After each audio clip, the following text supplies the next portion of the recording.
जय गुरुदेव। युग गीता से यो माम पश्यति सर्वत्र सर्वं च मयि पश्यति आत्मवत् सर्वभूतेषु। जिस व्यक्ति ने योग की इस परम अवस्था में जाकर यह अनुभव कर लिया कि सारा संसार ही उसका एक अंग है, वह उससे अलग नहीं है, न ही संसार के घटक उससे अलग हैं, तो फिर सारा दृष्टिकोण ही बदल जाता है। सर्वत्र समदर्शनः एक उच्च स्तरीय उपलब्धि है, जिसमें ध्यान योगी स्वयं को शारीरिक, मानसिक, बौद्धिक भावों से ऊपर उठाकर जीवन में प्रतिक्षण यह अनुभूति करने लगता है कि उसकी आत्मा ही सबकी आत्मा है। हर जगह उसे भगवान के दर्शन होने लगते हैं। यह सिद्धि ऐसी नहीं है कि बड़ी मुश्किल से मिलती हो, बस अंतर जगत की व्यवस्था भर कर देने की देर है, तो फिर हर क्षण हम चाहों ओर एकत्व भाव की अवस्था की अनुभूति कर सकते हैं। जैसे ही हमें आत्मा की समग्र एवं स्पष्ट अनुभूति हुई, हमारे आसपास संपूर्ण संसार के लिए एक महान प्रेम सागर उमड़ पड़ता है। सफल ध्यान करने वाला अपने प्रेम पूर्ण आलिंगन में सारे विश्व और स्वयं अपने आप को बांध लेता है। परम पूज्य गुरुदेव ने अपने साधना समर के विषय में लिखा है। वे लिखते हैं, साधना के तीसरे चरण में प्रवेश करने पर आत्मवत् सर्वभूतेषु की किरणें फूट पड़ी। अपने समान सबको देखना। कहने सुनने में यह शब्द मामूली सा लगता है और सामान्यतः नागरिक कर्तव्य का पालन, शिष्टाचार, सद्व्यवहार की सीमा तक पहुंचकर बात पूरी हो गई दिखती है, पर वस्तुतः इस तत्व ज्ञान की सीमा अति विस्तृत है। उसकी परिधि वहां पहुंचती है जहां परमात्मा सत्ता के साथ घुल जाने की स्थिति आ पहुंचती है। साधना के लिए दूसरे के अंतरंग के साथ अपना अंतरंग जोड़ना पड़ता है। वसुधैव कुटुंबकम की मान्यता का यही मूर्त रूप है कि हम हर किसी को अपना माने, अपने को दूसरों में और दूसरों को अपने में पिरोया हुआ, घुला हुआ अनुभव करें। इस अनुभूति की प्रतिक्रिया यह होती है कि दूसरों के सुख में अपना सुख और दूसरों के दुख में अपना दुख अनुभव होने लगता है। ऐसा मनुष्य अपने तक सीमित नहीं रह सकता। स्वार्थों की परिधि में आबद्ध रहना उसके लिए कठिन हो जाता है। दूसरों का दुख मिटाने और सुख बढ़ाने के प्रयास उसे बिल्कुल ऐसे लगते हैं मानो यह सब अपने नितांत व्यक्तिगत प्रयोजन के लिए किया जा रहा हो। कितनी स्पष्ट व्याख्या है गीता के इस श्लोक की। पूज्यवर ने यह जीवन जिया एवं हर साथ रहने वाले, उनसे मिलने वाले को यह अनुभूति भी हुई। गुरुदेव लिखते हैं कि उनने एक प्रयोगात्मक जीवन जिया है। आध्यात्मिक आदर्शों को व्यावहारिक जीवन में तालमेल बिठाते हुए कैसे जिया जाए, यह सीखा है और अन्य भी अनुकरण कर सके ऐसा जीवन आचार्य श्री ने जिया। इक्षते समदर्शनः। ध्यान योगी गीताकार के अनुसार संपूर्ण प्राणियों में अपने स्वरूप को स्थित देखता है। हर परिवर्तनशील वस्तु, व्यक्ति आदि में योगी अपरिवर्तनशील अपने स्वरूप को ही देखता है। दूसरा, वह संपूर्ण प्राणियों को अपने अंतर्गत देखता है। वह योगी संपूर्ण प्राणियों को अपने स्वरूप से ही पैदा हुए, स्वरूप में लीन होते हुए और स्वरूप में स्थित देखता है। वह सतत यही अनुभूति करता रहता है कि सब जगह एक सच्चिदानंद घन परमात्मा ही संव्याप्त है। जैसे सोने के बने विभिन्न गहनों में हम एक सोने को ही देखते हैं, ध्यान योगी तरह तरह की वस्तुओं और व्यक्तियों में समरूप से एक अपना ही स्वरूप देखता है। यह एक विलक्षण सिद्धि है। ध्यान योग में सतत अभ्यास करते करते इस योगी का अंतःकरण अपने स्वरूप में परमात्मा में विलीन तद्रूप हो जाता है। श्री भगवान ने जब यह कहा कि आवेगों और आवेशों के कलंक से छूटकर और सतत योग में लगे रहकर योगी अनायास सुखपूर्वक ब्रह्म संस्पर्श रूप अति उच्च स्तरीय आनंद को प्राप्त होता है, तो उनका आशय उस योगी से है जिसने इस अभ्यास को करते हुए एकांतिक जीवन जीते हुए सभी कर्मों का त्याग नहीं किया है। यह रोजमर्रा के जीवन में कार्यरत योगी है, जिसकी निद्रा, आहार, विहार, जागरण, कर्म प्रयास सभी योग युक्त है। अर्थात इन सब अवस्थाओं में योगी भगवान से युक्त है, उसके साथ तदाकार हो चुका है। वह जो कुछ भी करता है भगवान को ही अपनी आत्मा और सर्वमिदं तथा अपने जीवन और कर्म का आश्रय आधार मानकर करेगा। जब योगी ब्रह्ममय हो गया तो उसे हर कार्य को करते हुए सर्वत्र ईश्वर के आदर्शों की सत्ता के दर्शन होते हैं। श्री भगवान कह रहे हैं कि जिस पुरुष की आत्मा योग युक्त है वह आत्मा को सब भूतों में देखता है और सब भूतों को आत्मा में देखता है। वह सर्वत्र समदर्शी होता है। जो कुछ भी वह देखता है वह उसके लिए आत्मा है, सब भगवत सत्तामय है। गीता इसके तुरंत बाद आश्वासन देती है, जो मुझे सर्वत्र देखता है और सब कुछ मेरे अंदर देखता है, वह मेरे लिए नहीं खोता और न मैं उसके लिए खो जाता हूँ। आइए इसी भावार्थ वाला अगला 30वां श्लोक देखते हैं। मेरे अंदर सब कुछ, सभी और मैं। 30वें श्लोक का भावार्थ से पूर्व शब्दार्थ देखते हैं, जो कि बड़ा ही सरल है। जो योगी पुरुष मुझ परमेश्वर को सभी और देखते हैं, समस्त भूतों को मुझ में ही देखते हैं, मैं यानी कि परमेश्वर उनके लिए अदृश्य नहीं होता और वह भी मेरे लिए अदृश्य नहीं होते। भावार्थ फिर से एक बार। जो योगी संपूर्ण भूतों में सबके आत्मरूप मुझ वासुदेव परमात्मा को ही संव्याप्त देखता है और संपूर्ण भूतों को मुझ वासुदेव के अंतर्गत ही देखता है, उसके लिए मैं कभी अदृश्य नहीं होता और न ही वह मेरे लिए अदृश्य होता है।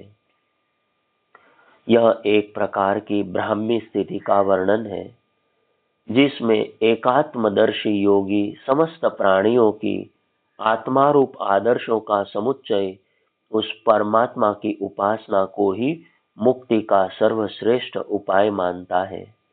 उसका परमात्मा से कभी भी विच्छेद नहीं होता, सदैव एक रसता का भाव बना रहता है। भक्ति योगी सभी संत इनके सर्वश्रेष्ठ उदाहरण हैं। जो जीवन भर कर्म योग में लगे रहे, चाहे वे कबीर हो, रैदास हो, मीरा या दादू, एकनाथ या ज्ञानेश्वर, सदैव परमात्मा में ही लीन रहे, द्वैत से अद्वैत की ओर। जैसे ही योगी को अपने अंदर की परमात्म सत्ता की अनुभूति हुई, अपने आसपास के संपूर्ण संसार के लिए महान प्रेम का सागर उसके अंदर से उमड़ने लगता है।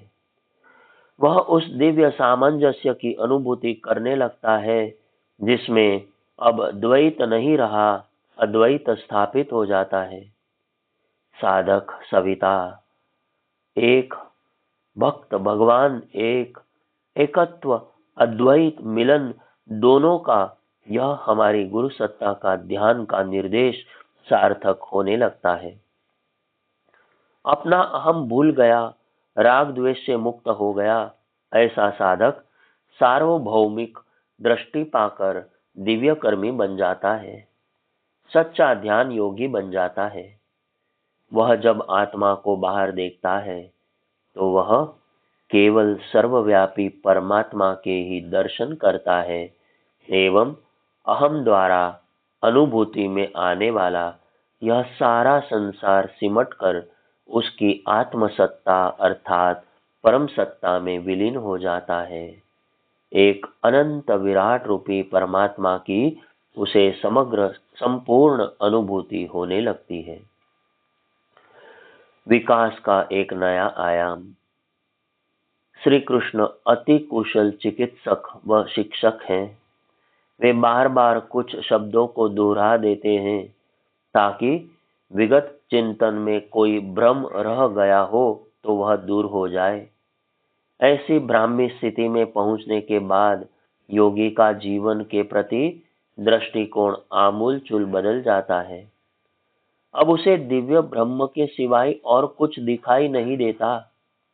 पशु पक्षी मनुष्य जड़ जगत प्रकृति के अंग अवयव सभी सिवाय मेरे अर्थात परमात्मा के ही अंश दिखाई देते हैं। यह अनुभूति क्षण मात्र के लिए नहीं होती, यह तो एकात्मता वाली स्थिति है। फिर ऐसा साधक भगवान से कभी विलग नहीं होता और न परमात्मा ही उससे कभी पृथक होता है। यह एक प्रकार से ज्ञानी का, कर्मयोगी का, भक्ति योगी साधक का नया जन्म है। अपने आप के बारे में नूतन जागृति है और विकास का एक नया आयाम खुल चुका है जो उसे पूर्णत्व की ओर ले जा रहा है। इस स्थिति का वर्णन करते हुए गोस्वामी जी कहते हैं, सन्मुख हो ही जीव मोही जब ही कोटि जन्म अदना सही तब ही। जैसे ही जीव परमात्मा मय हुआ उसका अंतःकरण निर्मल हो जाता है, उसके कोटि कोटि जन्म के पाप कट जाते हैं। स्वामी शिवानंद बिल्ली को भी प्रणाम करते थे क्योंकि उन्हें उसके अंदर भी परमात्मा के दर्शन होते थे। गोस्वामी जी ने सियाराममय सब जग जानी के रूप में इसी तथ्य को प्रतिपादित किया है। जब चारों ओर भगवान ही भगवान दिखाई देते हैं तो दृष्टि निर्मल हो जाती है। साधना से अविराम परमात्मा का चिंतन करने से दृष्टि पारदर्शी हो जाती है।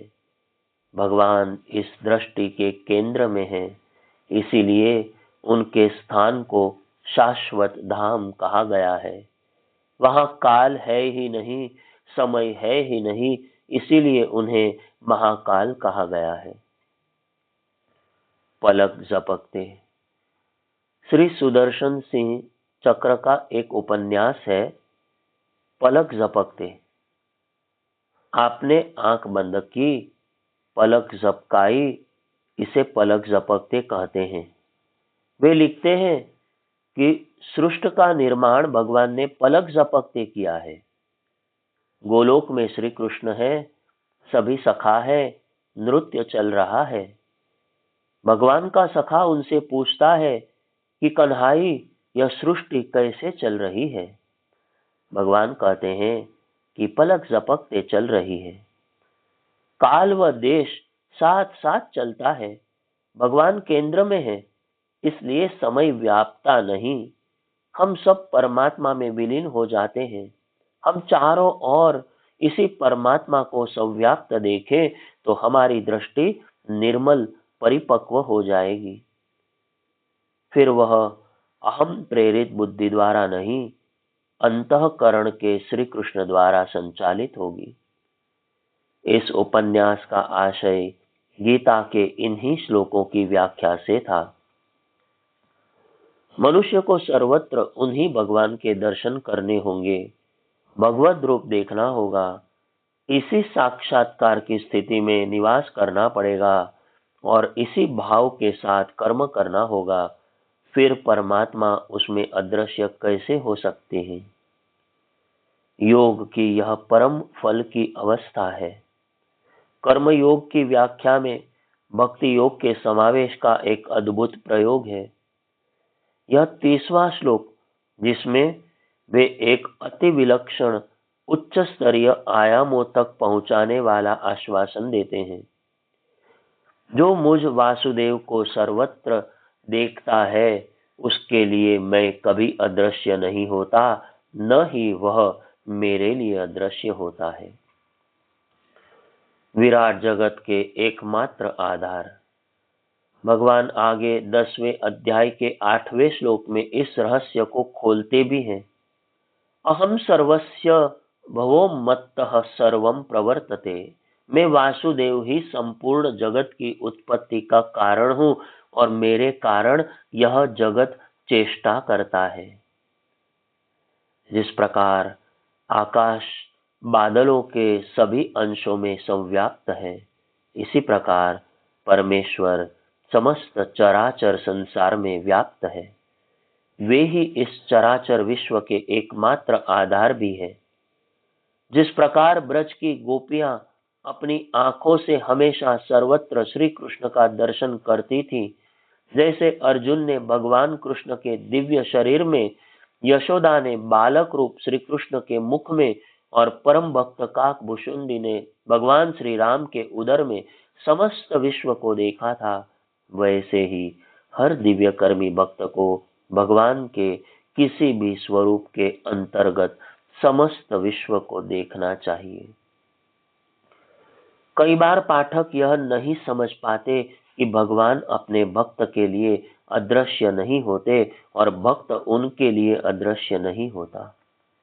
इसका उत्तर एक ही है कि भगवान के ऐश्वर्य युक्त सौंदर्य का एक बार साक्षात दर्शन हो जाने के बाद भक्त और भगवान का सदा के लिए संबंध स्थापित हो जाता है। श्रद्धा से ही यह सब हो पाता है। भगवान श्री कृष्ण अर्जुन को क्रमशः कर्म योग से भक्ति योग की ओर ले जा रहे हैं। ऐसे में ध्यान योगी के लिए यहाँ उनने एक ऐसा संकेत किया है कि वह कभी भी उस पथ पर चलना आरंभ करके रुकेगा नहीं। इस स्थिति में दिव्य ब्रह्म के सिवाय और कुछ भी नहीं है। किंतु क्या यह जीवित रहते, काम वासना इच्छाओं का राग द्वेष के रहते संभव है? एक कर्मयोगी भक्त को जो ध्यान योग में प्रतिष्ठित हो रहा है, रहना तो इसी जगत में है जहां अहम, लोभ, मोह की बेड़ियां हैं। क्या दिव्य कर्मी इस प्रवाह को उलट सकेगा? श्री कृष्ण अपनी अगले श्लोक में की गई घोषणा में यह बात कह देते हैं। स योगी मयि वर्तते। अध्याय 6 श्लोक 31वां शब्दार्थ। जो समस्त प्राणियों में अवस्थित मुझ परमेश्वर का समान रूप से अवस्थित रहकर भजन करते हैं, सभी स्थितियों में वर्तमान रहने पर भी वह योगी व्यक्ति मुझ में ही स्थित रहते हैं। इस श्लोक का भावार्थ।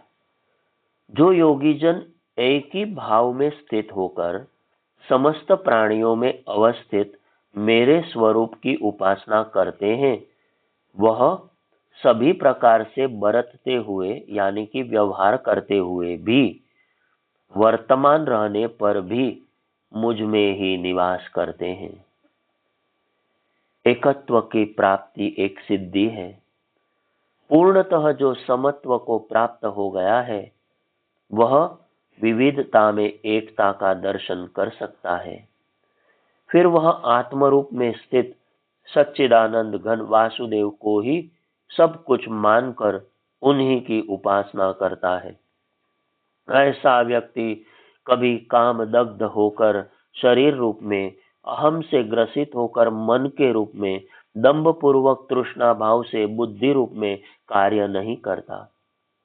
उसे अपने भीतर, आसपास सभी वस्तुओं, प्राणियों में सतत परमात्मा सत्ता की ही उपस्थिति दिखाई देती है। चाहे उसका बाह्य स्वरूप कैसा भी हो, वह सदैव परमात्मा में ही निवास करता है। यह परमात्मा रूप में श्री कृष्ण की घोषणा है। आगे की चर्चा कल। जय गुरुदेव।